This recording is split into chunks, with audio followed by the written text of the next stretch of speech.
Thanks, Jane. Um, Mike, do you want to run through our legislative priorities for the group here? Because I'm not sure everybody's heard that yet. Yeah, I will do that. First, I appreciate Craig and Mark taking time to be with us. And Craig, I live in your district, so there's a connection there. Jane, this is actually something that you can eventually send out. So I'm just going to kind of hit on the highlights here and not delve in the interest of everyone's time, not to go too deep. But I think our number one priority is economic sustainability, overcoming the economic challenges brought on by COVID-19. We would hope that policymakers seek and implement measures intended to support businesses financially as we work to overcome and rebuild from the pandemic. Kind of attached to that is unemployment insurance and workers' compensation claims protection, employer unemployment insurance rating, unemployment insurance claims made by employees during COVID-19 should not be counted. We oppose any effort to establish presumptive liability on the employer for compensability of a COVID-19 workers' compensation claims, and then solvency, the overall solvency of the Maryland Unemployment Trust Fund. Right along with with workers' compensation comes liability protection. Private businesses do their part to address COVID-19 issues. We face liability challenges that governments do not, and we would hope that at some point we can get some clarity on that and some protection. And then during these dire economic times, hopefully there'll be some alternatives to raising taxes, provide tax credits to increase hiring and employee retention, no new sales tax on services, and we would ask that you stop the digital ad tax. So that's kind of a brief and very fast overview of some of our priorities, and at some point Jane will be happy to send this to everybody. Thanks, Mike. So before we get rolling, let me introduce our guests here. We're pleased to have leadership from the House and State Senate. We have Senator Craig Zucker here representing District 14. He chairs the county Senate delegation. And in 2020 became the chair of the Senate Democratic Caucus. Craig is on the Budget and Tax Committee, and where he chairs the Education, Business and Administration Committee subcommittee, and is vice chair of the Capital Budget Subcommittee. So we're pleased to have Craig here, and Craig knows our community very well. We also have from District 16, Delegate Marc Korman. He was elected chair of the Montgomery County House delegation in 2018. Serves on the Appropriations Committee, including Education and Economic Development Subcommittee. In 2019, he was named chair of the Transportation and Environment Subcommittee, and I thought this was really quite interesting that you also chaired the WMATA Metro Work Group, which helped pass the dedicated funding for Metro. So welcome to both of you. Thank you for being here. And as I understand it, you have a presentation to start with. Yeah, we thought just in given where we are with COVID that we would sort of lay out where our, what our presentation was and be concise as possible. So Jane, if you wouldn't mind sharing it. Great, thank you. So, it's an honor to be here with Delegate Marc Korman, who's a powerhouse in the House of Delegates, and also it's great to be back home with you all. I know that Mike is a resident of my district, but really I cut my teeth in downtown Silver Springs. So my background is of the Lee Building because that's where I worked for many years and got to know Chris Bumba and Ray and other folks. But we wanted to just go through and sort of give you an idea of what this next session will look like in this age of COVID, lay out some of the things that are being done for businesses, and then obviously answer any questions that you might have. And Marc and I have split up the presentation. So if you could go to the next slide. So this is sort of what we're going to be laying out, sort of the overview of what that Senate and House delegation looks like now, give you a very brief COVID update because you guys were probably updated out. And then really what the reason we're here for is today is the 2021 legislative preview, and then laying out some of the Maryland and Montgomery County grants that are available to small businesses. So if you wouldn't mind turning to the next slide.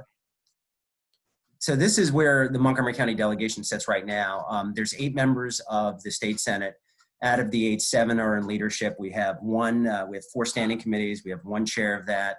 We have 3 of the 4 vice chairs. We have the Senate Majority Leader, Senate Majority Whip, Democratic Caucus Chair. And one of the things that Delegate Korman says in many places he goes is Montgomery County is not only one of the most powerful House delegations, but also amongst the most diverse. We have a number of full committee chairs.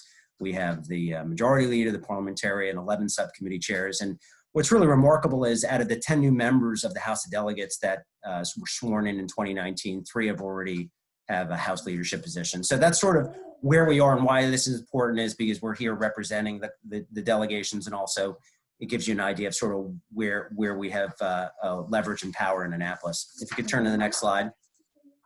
So why are we here? We're here, why are we having a conversation about supporting businesses and really helping our communities is because what's been happening with COVID, and things are not looking any better. As you can see, the positivity rate has gone up, and you turn to the next slide. In Montgomery County, one more over, I apologize, just one more sooner. There you go. I was on, now one more slide forward.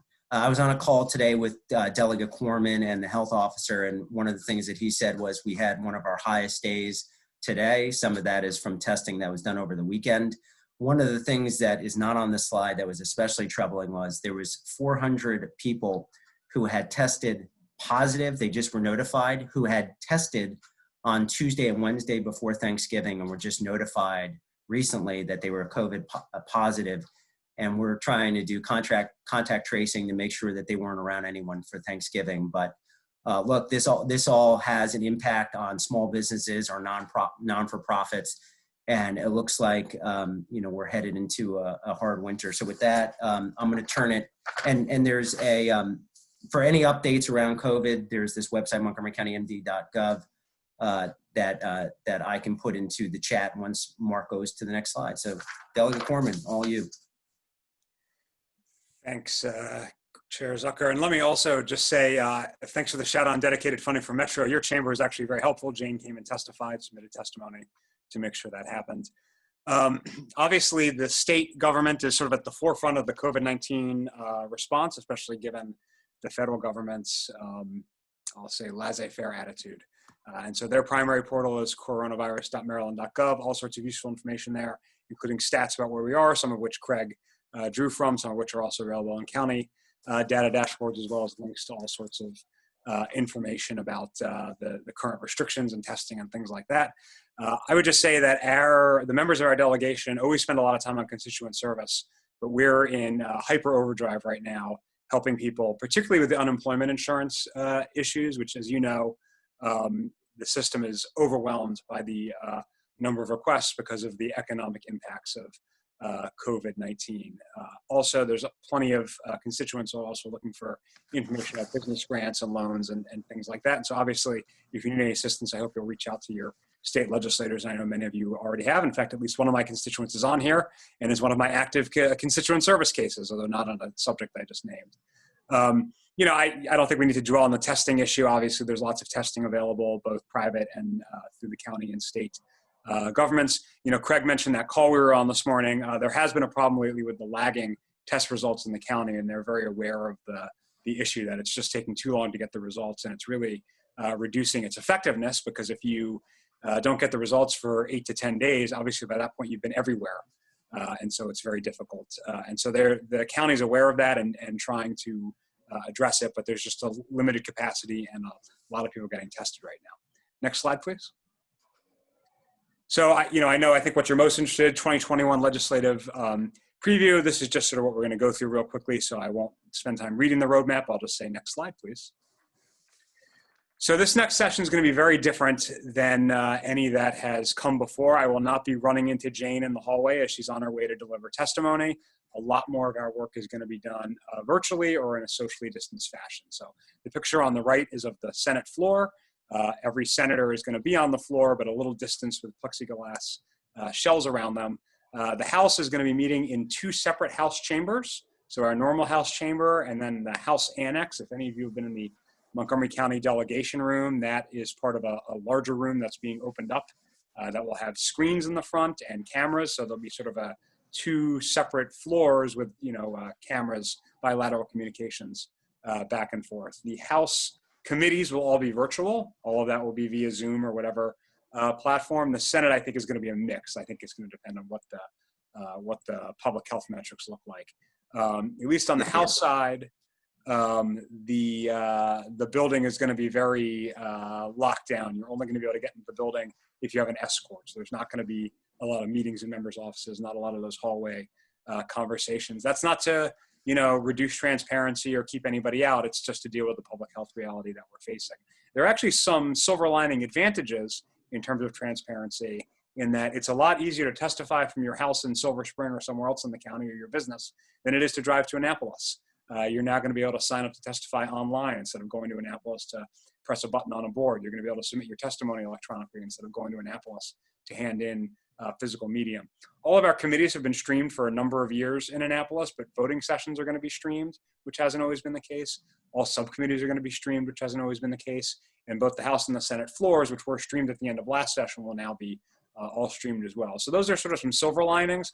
Obviously, we want to get back to a situation where we can also have those more informal meetings, knee to knee in our offices or in the hallways, and not having to deal with the public health situation, hopefully by the 2022 session. Next slide, please. So these are just some of the major priorities. Obviously, there is going to be quite a bit that needs to get done and be discussed. But number one is the economic recovery and small business assistance, which is a huge issue. Obviously, people can't pay their rent or be comfortable sending their kids to school or pay their health insurance premiums or what have you if they don't have jobs, and that requires businesses to be able to function and survive in this environment. So I think we're going to see a lot around this. And of course, we've already seen quite a bit that we'll get to in a little bit of action at the state and county level to, basically offer lifelines. I think the goal is to get to a more sustainable situation, so we're not dealing with lifeline situations. I do just want to highlight one bill that hasn't been introduced yet, but it's a local piece of legislation authored by Delegate Eric Lutke, Craig's colleague in District 14, which would try to reduce the cost of alcohol licensing for restaurants and bars in the counties for 1 year. We had a local committee hearing where one of the things we heard from our local restaurants and bars is basically they need cash. So anything we can do to sort of limit the cash going out the door for things that aren't supply and labor, within reason, we want to see if we can do that. So we've been talking to the county about whether the county could sort of get by with a year off from those taxes and from those fees rather. Mark, do you mind if I add something real quick? Of course. So, and the other thing, especially since Mike resides in District 14, the other thing that Delegates Kaiser, Lukey, and Queen, although we're here representing all the senators and House members, one of the things we're also doing is we're the governors, a number of the governor's executive orders have allowed for the easing of growlers and crowlers being filled and other things that have helped support your restaurants and bars. And the District 14 delegation is going to try to make some of those permanent up in Damascus, especially the filling of growlers and crowlers. And we'll see more statewide legislation on that to that effect as well. Go ahead, Mark. I'm sorry about that. Thanks, Craig. So on unemployment insurance, I mean, you all know this. The Unemployment Trust Fund was really well funded, close to $1.3 billion before this started. It's now gone down to around $200 million because there's obviously a lot of claims on that money for very good reason.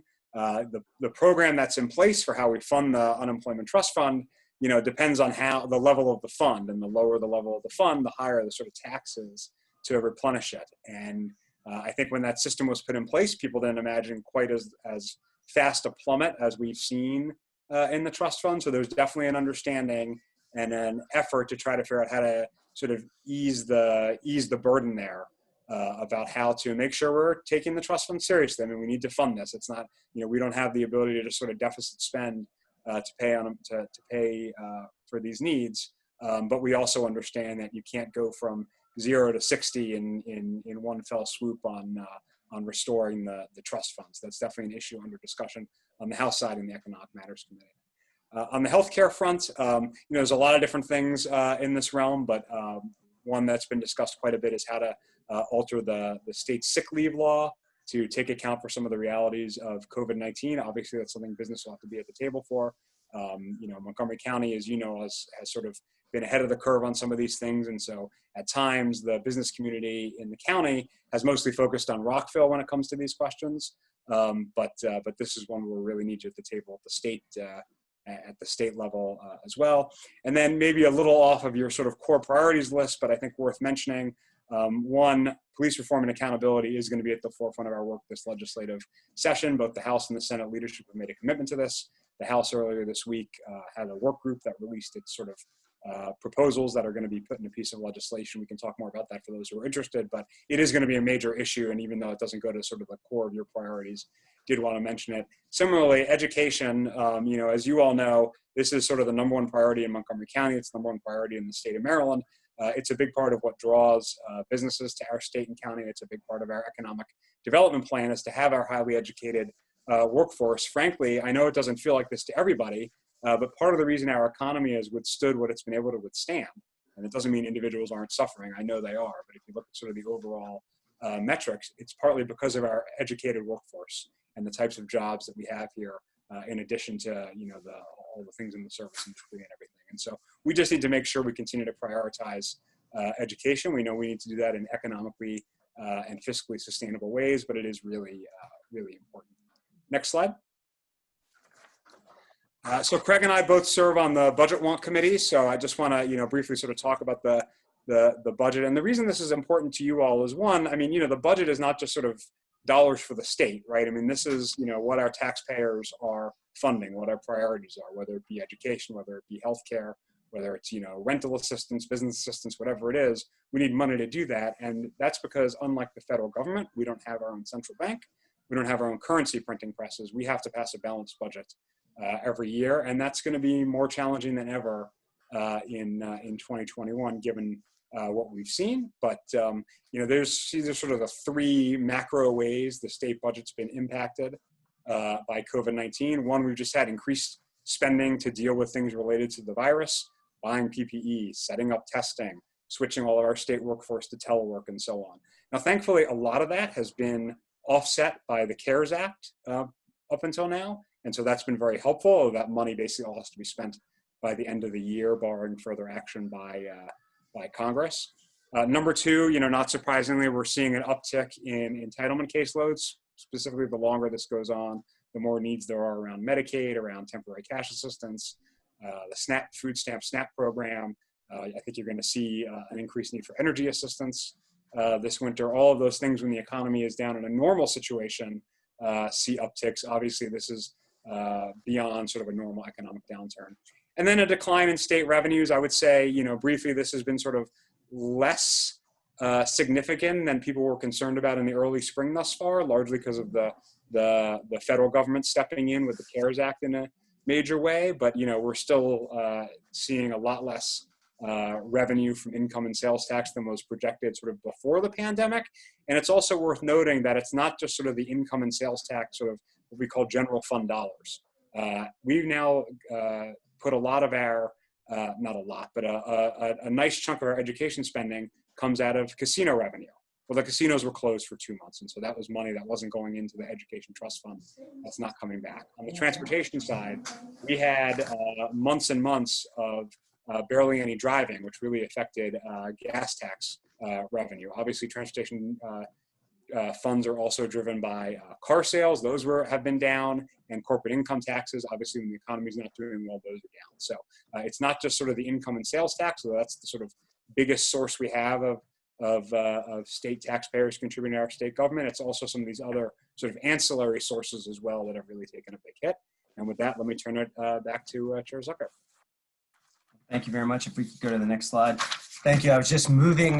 My son is in virtual class, and I just moved into his class. That way, I can, have a little quiet. But I think the next slide talks about what Maryland saw and how important the CARES money was to helping to fix, our budget woes, or at least to help to start filling the gap.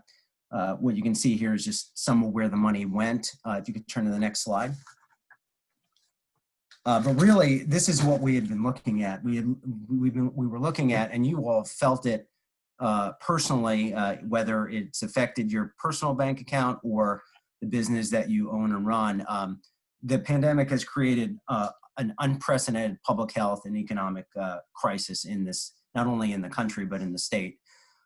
We had, the Board of Revenue estimates had originally estimated that we would be short close to $1 billion in 2020 and at least $2 billion in 2021.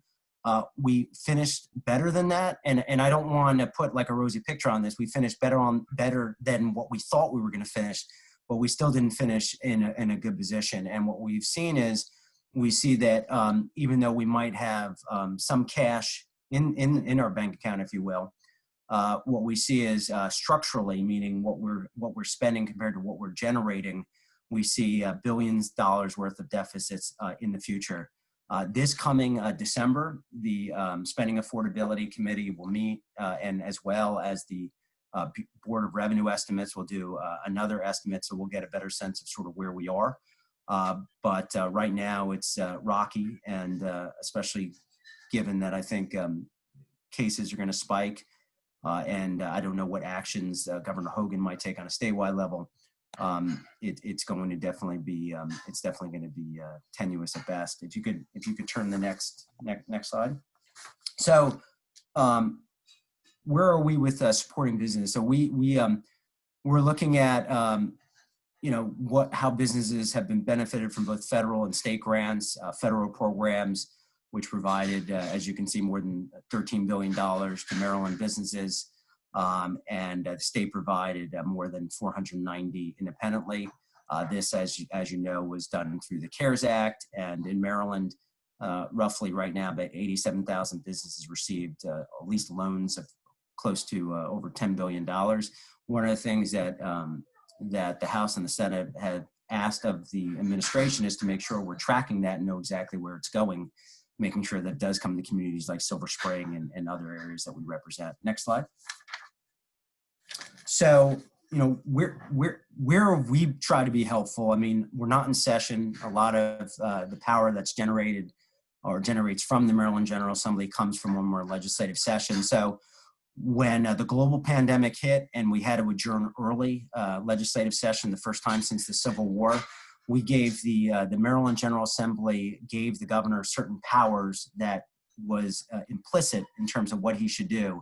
And one of those powers was to make sure that he utilized the rainy day fund. It's the reserve account. So all this money that he is thankfully distributing was based on what we had asked him to do. And we had given him the flexibility to do. So the governor again released, based on our authorization, $250 million that will be going out to small businesses. And that is on top of money that's already been dedicated. There's emergency relief fund grants that brings the total to $145 million. And then there's the direct relief for Main Street, which is this $20 million that helps through the Department of Housing and Community Development. And now I'm going to turn it over to Marc Korman. Thank you. Next slide, please. So I don't want to dwell on the individual programs too much because I suspect those of you who need them have tapped into them. I just want to sort of note that the state support has come in sort of two tranches. The first tranche came out of the rainy day fund, as Craig explained really well. All that money was basically repaid by the CARES Act. So the CARES Act is really what paid for a lot of those programs, and that's true of the county level programs as well. Now we're on the second tranche a few weeks ago, maybe a couple months ago now. The time really blends together when you're always in the same room. The governor announced sort of a second tranche of programs because obviously the need continues, and frankly the need is just going to get worse given the winter we're facing. So these are a few of the programs that the governor announced in sort of the second the second tranche or reloaded them for the second tranche. Next slide, please. Again, more of the state level programs. I don't want to dwell on these. Next slide, please. And then here are some of the county level programs as well. And again, most of this money is paid for out of the CARES Act. It's either being directly paid for or reimbursed by the federal government. But I think the county has come up with some interesting ways to try to tailor to particular industries. Not on here, I don't think, is the childcare work. I think on the next slide, if you want to go ahead and turn over, is the telework assistance program, which I think was a good idea for a lot of businesses that all of a sudden had people in their homes instead of their centralized offices. A lot of technology needs there, cybersecurity needs. So I thought that was a good, smart investment on the county's part, and frankly, something we might look at replicating at the state level. So let me flip it over to the next slide so we can get on to your questions, which is really the meat of this. This is just how to reach us anytime if you want to reach us, or of course any of your particular representatives from all around the county. We have 32 members of the Montgomery County delegation in Annapolis, House and Senate. In the House, we're the largest delegation. We beat out Prince George's County by 1 vote. So contact us anytime, and look forward to your questions. Thanks again for having us.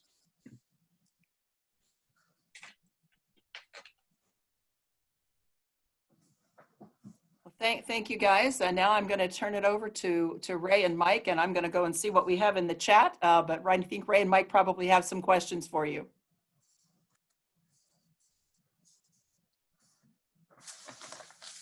Ray, do you want to go ahead and ask the first one? Yeah, I'm sorry. I was having a little trouble unmuting. Okay. I'm now back and functioning. I know you gentlemen, you referenced the unemployment question, but I would ask that maybe just speak a little further to that. It's certainly, many of us have had to let many employees go, and the unemployment rating issue could be pretty significant for us, and also the potential for workers' comp issues around workplace illness and medical expenses. So I just, if you could help us understand what can be done to ensure that that doesn't come down on the businesses in a way that's really damaging to recovery. Sure. So I can speak to the unemployment insurance issue. I'll just be honest. I just sort of know less about the status of any workers' comp legislation, Okay. How that would be dealt with. And of course, I also know we're dealing with some potential federal legislation in that area. I do know that there's discussion, at least on the Senate side, not that I should speak about the Senate when there's a senator here, of a healthcare sector specific sort of immunity package that's being discussed. But I'm not sure if that's also being discussed on the House side, to be honest with you. Yeah, on the unemployment insurance trust fund, I mean, obviously, we need to replenish that trust fund.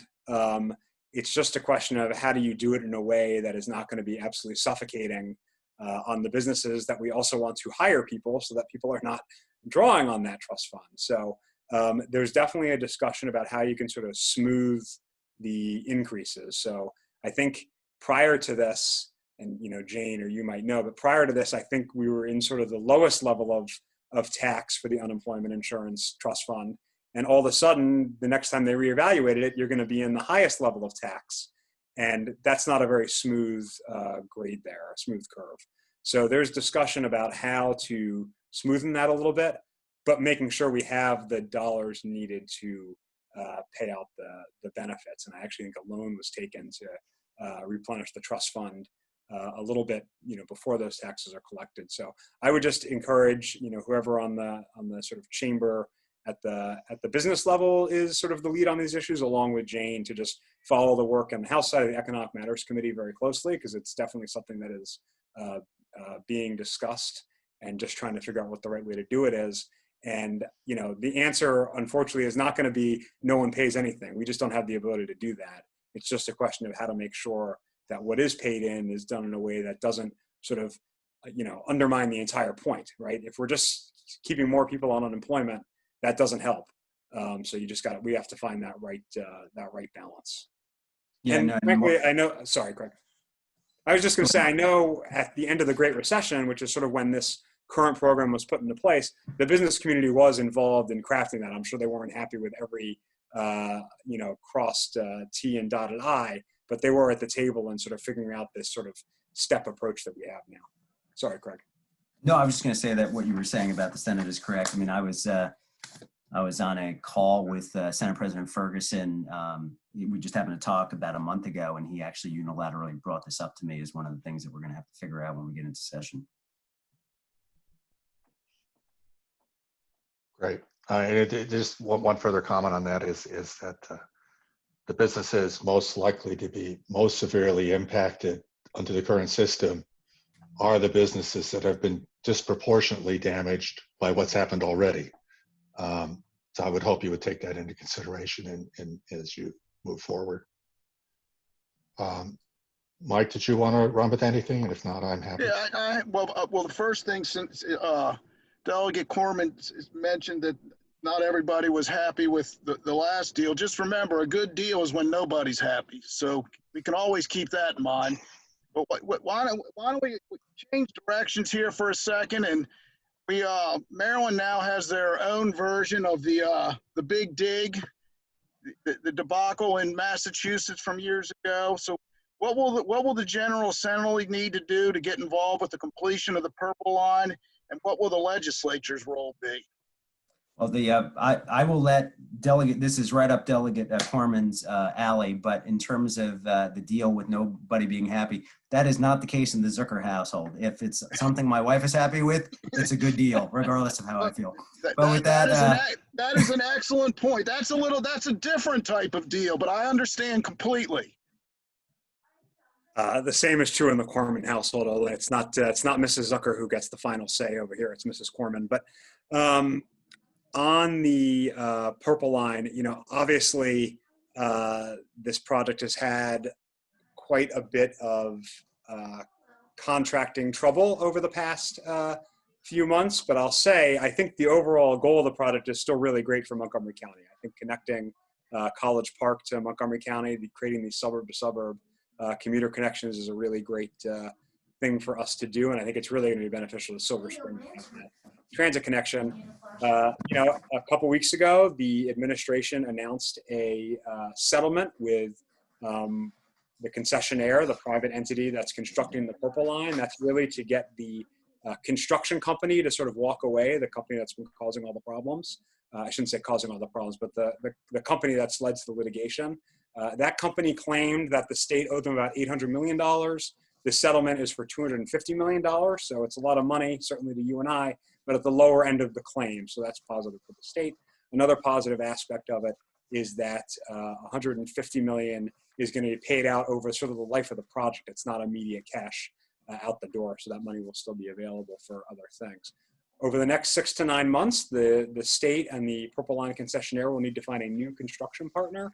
And in the meantime, the state has picked up some of the construction work, utility relocation, railcar manufacturing, a few other things. They've picked up those contracts. So the work will continue, but certainly not at the pace it was going before the Purple Line transit construction departed. I just do want to note that the General Assembly set aside $2 million under the leadership of Delegate Janelle Wilkins, who lives in Silver Spring, last session for businesses impacted by the Purple Line construction. This was before the pandemic. A lot of these businesses basically had decreased access because people couldn't park in the parking lots. People were having trouble walking into the doors of the bar or the salon, whatever it was, because of the Purple Line construction. And that problem's only gotten worse with what's been going on with the Purple Line. Obviously, it's gotten worse because of the pandemic. That money was set aside. The governor is yet to release it. He has claimed, or his spokesman has claimed, that he can't release it because there's not clear parameters for how to spend it, but we left that to his discretion. So the governor can release that money anytime, and if he doesn't release it before the next legislative session, I think we'll do more things again to try to create the opportunities for him to do that for the businesses that are particularly adversely affected by what's going on with the Purple Line. Obviously, all of our businesses need support, but they're even more hard up than others. You can't have outdoor dining if there's an active construction site outside your door. So the Purple Line's obviously a longer conversation than that. That was a really quick run through. If anyone has questions about it, feel free to shoot me an email or give me a call. And Mark's in a great position to discuss it. He's chairs the House Appropriations Subcommittee on Transportation and the Environment. So all this government spending and budgets he reviews in that capacity. Jane, do we have any questions from the group? We do. I'll bring in a couple. The first one is from John Zucknick, and it's why is overturning Hogan's veto of the $4 billion education funding plan seen as a priority with the ongoing budget gaps and economic downturn of the pandemic? During these times of budget deficits, how will this be funded? Sure. I mean, I'll take the first crack at that, and then Mark, feel free to. I think one of our main priorities is making sure we have an educated workforce. The blueprint for Maryland's future has already been paid for the first 3 years. I can tell you that the way the blueprint for Maryland's future passed out of the Senate, which became law, passed with overwhelming bipartisan support. The Republican minority leader voted for it. And I think in this era of COVID, where I've seen with my own children, I'm in their virtual classroom right now upstairs, but this era of COVID where we had before had a not only a digital divide, but an achievement gap, it's now an achievement valley. And I think it becomes that much more important to make sure that our children and the people within the school, even if it's virtual, have the resources they need. Right now, we've had a number of revenue solutions that don't impact middle-class families, but it's making sure that that we're going after entities that other states have gone after when it comes to digital downloads, other things like that. There's also other when it comes to digital advertising. I know that's something that you all don't necessarily support. I know that when the Chamber of Commerce came in to talk to the Budget and Taxation Committee expressing their opposition, because again, this is for those folks with $100 million or more of global revenue, I asked them to identify, because obviously supporting small business is a priority for myself and my colleagues. They can name one business that will be impacted in Maryland. They said they would get back to me, and I'm still waiting for them to get back to me on that. But I think, typically speaking, we can use some of the cash balance and also revenues that we've been generating in the past to help fund this. But given everything that's going on with COVID, education remains a priority. I'll just add a couple of things. One, Craig left off a funding source that he's really led the way on, which is sports gaming, which is something the surrounding jurisdictions have. It's not going to fund anything by itself, but it's part of the overall pie. But, it's become very fashionable to talk about the blueprint for Maryland's future only in its dollar cost, but it wasn't just about how much money we spend, but how we spend it. That's a big part of what the blueprint's about. And the policy areas they talked about, pre-K, ensuring that there's attention to students who are most in need. That's students with special needs, English as a second language learners, students from economically disadvantaged backgrounds, making sure there are college and career pathways for all students, making sure we have highly qualified teachers and better oversight of how the money is spent. Those are still the right policy areas. And we have the ability every year to fiddle with the formulas, and actually Senator Nancy King and the Senate put a provision into the Blueprint for Maryland's Future Fund, sort of a safety valve for exactly a situation like we're in, to slow down the rate of spending called for in it if we came to an economic situation like this. But the policies are still the right policies, even if we can't fully fund the entire thing as might have been originally envisioned. I think if I could interject, Mike and Ray here a little bit, the reason that we are concerned about the digital download tax is because we've heard from a lot of our members, particularly in the time of COVID, that digital advertising is an economical way of them to be able to get their word out right now. Something that they maybe didn't spend as much money. And this is coming from both our small businesses and our nonprofits. And they know that even though this is supposed to be a tax on the big guys, they're going to pass it along. The Googles and the Facebooks of the world are not going to just eat this tax. And everybody's expecting that it'll come down and be passed right through and make advertising and expenses for our small businesses and our nonprofits more expensive at a time when they can least afford it. So I think that we would just ask you guys to keep that in mind as you take a look at this, because that's what we're hearing from our nonprofits and from our members. Yeah, so let me just clarify something. I don't want to debate the digital advertising tax with you. That one was vetoed and will probably be subject to litigation. But you said digital downloads. Those are two different things. I'm sorry, digital 30 advertising tax. Yes, I just want to clarify something. 30 states in the country, including the conservative bastion of Texas, have a digital download tax, which frankly, I believe is very good for small businesses in Maryland. Because right now, if I buy a book at a bookstore in Silver Spring, I pay the sales tax on that. If I download that same book online, I don't pay a sales tax on that. In 30 other states, I would. So to me, that's a tax that makes a lot of sense and is good for Main Street. I hear you on the digital advertising tax. Frankly, I think we could debate whether or not it would be passed down on a one-to-one basis like you're describing, but they are two different things. I just want to make sure people understand that two different provisions we're talking about. Thanks for that clarification. I'll go to my next. With the expected shortfall, with the state curtail and other spending, or will the state curtail other spending, or just expect taxpayers who have their own shortfalls to pick up the slack? I mean, the way the budget process works, I mean, I'm chair of the subcommittee on education and business administration. So the economic development funding comes through my subcommittee, and Marc handles quite a bit in his. And I can tell you our first priority is to cut where we can. If there's things that are where we're getting federal money that we don't need to spend state money on, or if there's spending that isn't, look, we're looking for wasteful spending. So the intent is to cut where we can and support the most vulnerable in our community when we can. But the intent is always to try to cut rather than pass it on to other folks. But if we do any revenue, the thought is that we wouldn't be passing it on to middle class families. We'd be looking at those that were closing loopholes and making sure that other folks pay their fair share. And I'll just add, from 2015 to 2019, my first 5 legislative sessions, we actually walked into every legislative session with a budget shortfall, with less money coming in than we needed to spend.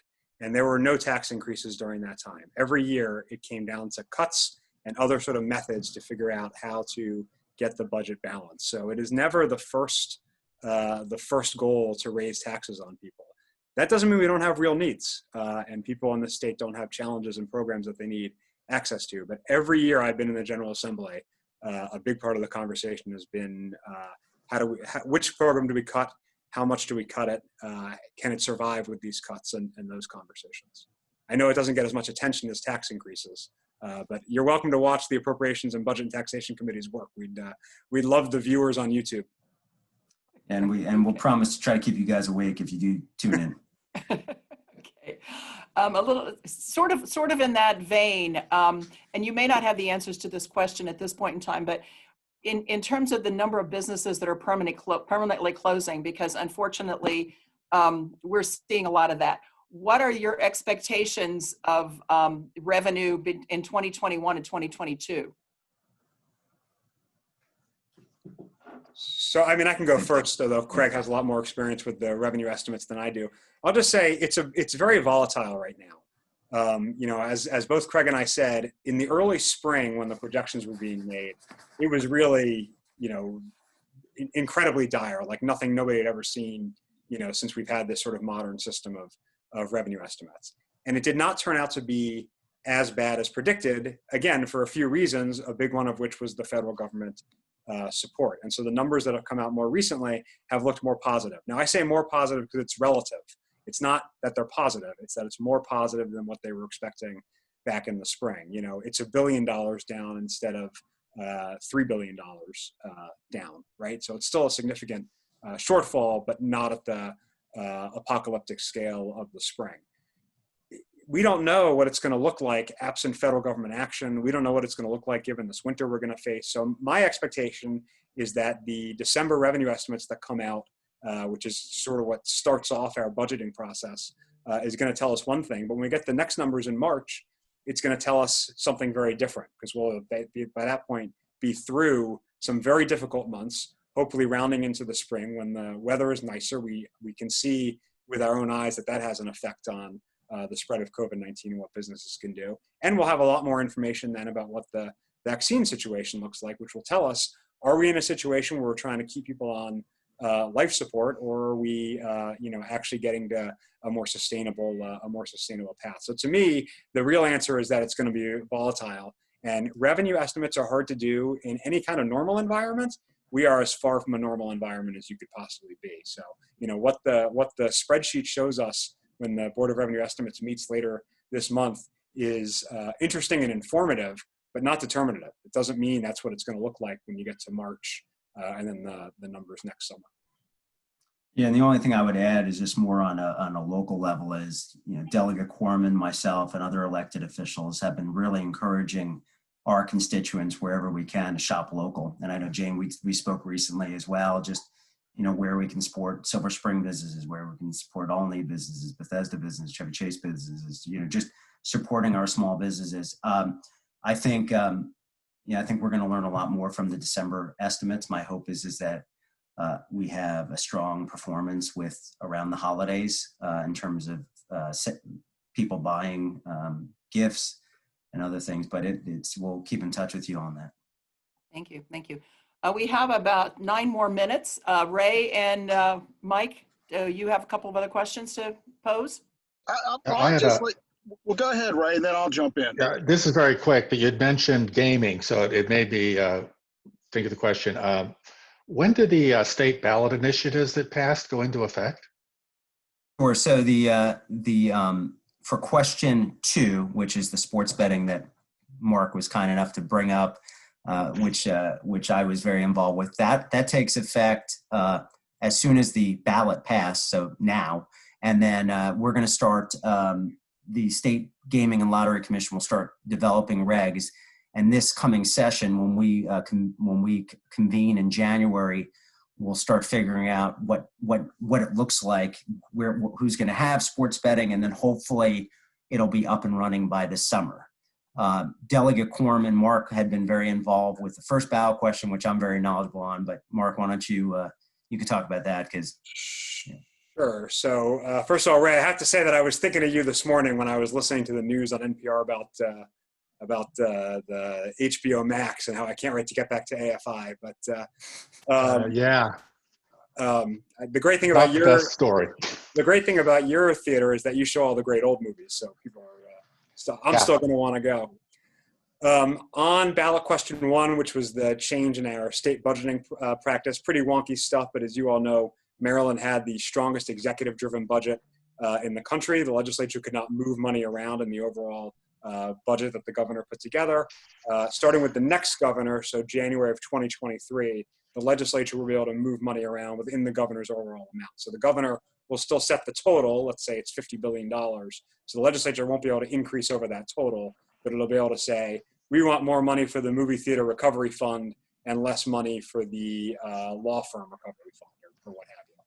Right now, we're allowed to reduce budget line items, but we can't directly increase budget line items. So a great example of that is that purple line business money I mentioned. We're able to reduce money from elsewhere and set it aside for that purpose, but the governor has to be the one to release it.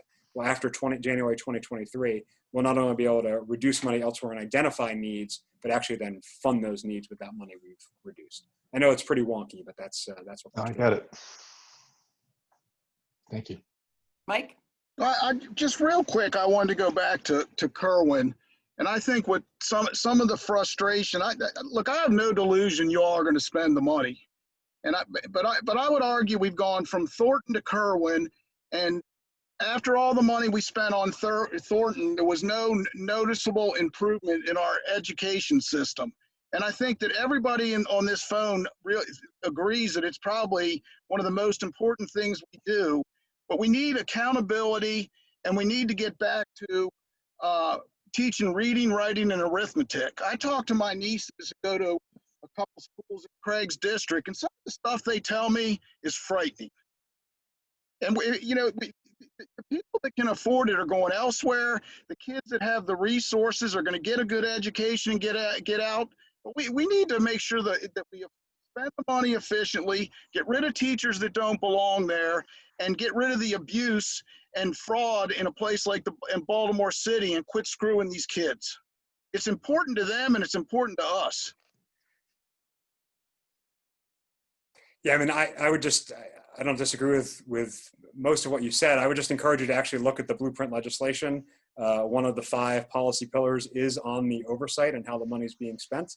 And I think that's something that had pretty bipartisan agreement. Strengthening those provisions, I think, is part of what made the bill get bipartisan support in the Senate. Unfortunately, in the House, it didn't go down that way. But happy to talk with you more further about the details of that provision of the bill, or put you in touch with some of our members on the House Ways and Means Committee who really worked very closely on those oversight questions to make sure the money's being spent well. Because I think you're right. We want our tax dollars to be spent in a way that's actually supporting people and solving problems, not just sending money out the door.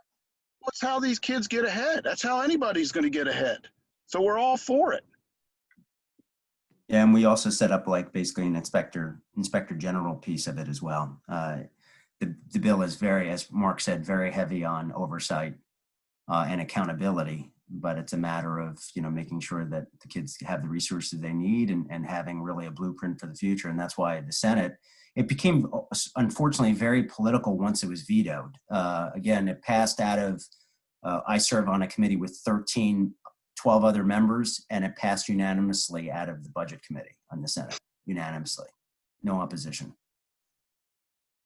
Can I ask one quick question before we get too far downstream? On the assumption that hopefully there's additional federal monies forthcoming in 2021, is there a role that the legislature can play or have in ensuring that those monies get out the door in a expeditious manner?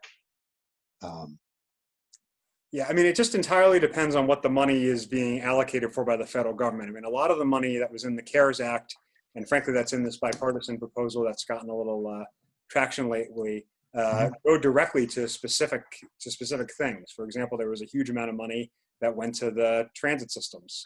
There was a large amount of money that went to the higher education systems. The question for a lot of us is, the federal government going to again say this money can only be used for COVID-19 specific things, or are they going to allow it to be a little broader and a little bit easier to sort of use the money? Because what would be really helpful is if they say that money can be used by states and localities to deal with the shortfalls. And that is going to really reduce the pressure to have to fill some of these shortfalls by draconian budget cuts and or raising taxes on people who can't necessarily afford to pay them right now.